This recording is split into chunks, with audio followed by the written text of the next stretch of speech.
of Empowerment Tea, where we are trusting enough alignment as we design our greatest life. I'm Charlene Harry, your host and author of Stop Settling. Okay? You were designed for greatness. Yesterday was Veterans Day, and I want to give a shout out to all the veterans. I am married to one, so we have to celebrate him, and we did that yesterday. And over the weekend, my boys and I went and visited a dog that we had donated to a veteran.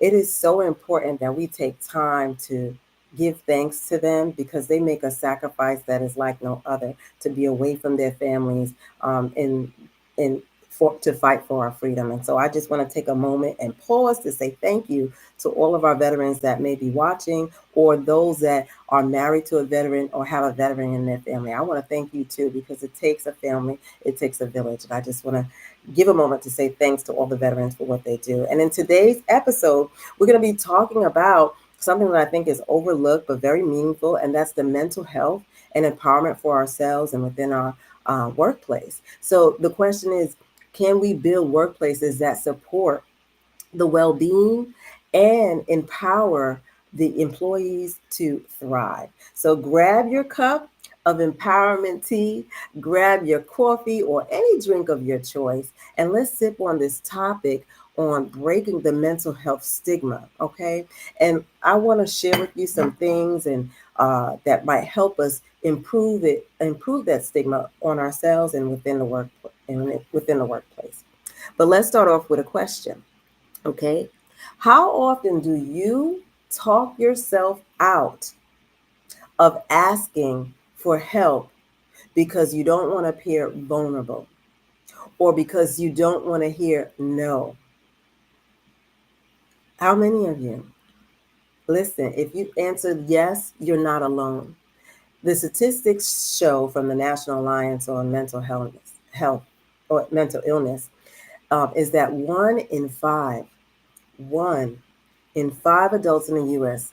experience mental illness each year, yet less than half receive any kind of treatment. It's a powerful reminder that we need to break through this stigma and start taking action and receiving treatment, guidance, help for our own mental health and well being. And for anyone new to this show, I just want to share with you my name is Charlene, and I'm on a mission. I'm on a mission to empower you and whoever is listening to the sound of my voice to live your greatest life. In Stop Settling, You Were Designed for Greatness, I have a chapter that's called Mind Your Mindfulness. And I dive into the mental resilience and I follow it on with my favorite chapter, which is called Self Said What? What are we saying to ourselves? And so I want to share some tools to help rewrite, okay, our internal dialogue and cancel that subscription to anxiety. Is that okay? You all right with that? I mean, I don't even think we realize that we're holding on to this anxiety. It's unwanted and it's not even helpful. One of my favorite authors and speakers is Wayne Dyer. I think he said it best, and he says, you cannot always control what goes on outside, okay? But you can always control what goes on inside. And I like how Buddha also reminds us, do not dwell in the past, do not dream of the future. Concentrate the mind on the present moment. There's some power to being able to recognize where you are at in your dialogue to yourself. These reminders are fundamental for managing your thoughts and stepping into the power of mindful living. Mental health is about achieving your goals and creating the lives that you desire. Whether it's work relationships or personal growth, a strong mental foundation is essential. And it's not just about avoiding stress, okay? Because stress is going to happen. It's about learning the tools. It's about learning the skills that you can do and implement that will help you and allow you to thrive. Today, I want to share three powerful things to help you stay mentally empowered, right? Because that's what Tea, this is how I stay empowered on a daily basis. I drink on this tea, trusting that I am good, trusting that where I at is enough, and getting into alignment, which is also one of the sections in my book. So I'm going to share with you three things you can do for yourself. And then I'm going to share with you three things we can do at the workplace. For yourself, I really want you to focus on number one, monitoring your self-talk. I love that chapter. I'm not going to say it enough. Self said, what? What did you say to yourself? Self-talk is the chatter. It's the background chatter in our minds that influence our beliefs, decisions, behaviors, actions. So start paying attention to what you're saying to yourself. Is it positive and constructive, or is it filled with doubt? Okay. You can begin transforming your self talk by becoming your own best advisor. Offer yourself the same kind of encouragement, okay, you would offer a friend. And I know a lot of us out here see people who are not speaking well to themselves and will correct them. Do the same for yourself. And if there's any doubt, the next tip is to reframe the negative thought. And I find doubt to be a negative thought. So, one is monitoring your self talk. Two is reframing any negative thought, which most likely is a doubt. One of my favorite techniques is this reframing. It's like when negative thoughts arise, try to see them from a different perspective. Okay. And here are a few examples because it's a thought, but a thought always can be changed. I used to say that with a group I was with called City Kids in New York City. Um, Keep a positive thought because a positive thought cannot be denied. And the idea is that it is a thought, but it can be a positive thought. And how do you redirect that negative thought to a positive thought? Instead of saying something like, I'll never be good enough for this job, reframe it and say, I'm still learning, and every experience helps me grow. Instead of saying, I failed at this project, so you know what, I'm not cut out for it, try saying, this setback taught me valuable lessons that will make me stronger next time. And there's the, like, what are we saying to ourselves? Instead of focusing on what didn't go right, what lessons could go better the next time? Replace things like, I'm not smart to accomplish this goal with, I have the resources, because you do, they're at your fingertips. I have the resources and the ability to improve. And like I said before, step number three is become your best advisor. Ask yourself, what advice would I give my friend in my shoes? Be your best advisor. When you practice self compassion and see yourself as worthy, okay, you have to trust that you are worthy of positive growth. It can be a powerful tool for resilience and productivity, my two favorite topics, okay? So, in the workplace, building a mental health focused workplace, I think is very important. Did you know that mental health issues cost the global economy 1 trillion annually in lost productivity? That just hurts my heart because I love being productive. And that came out from the World Health Organization. The statistic underscores a deep challenge, right? Untreated mental health conditions create ripple effects in the impacts of our personal, professional, business, and even communities.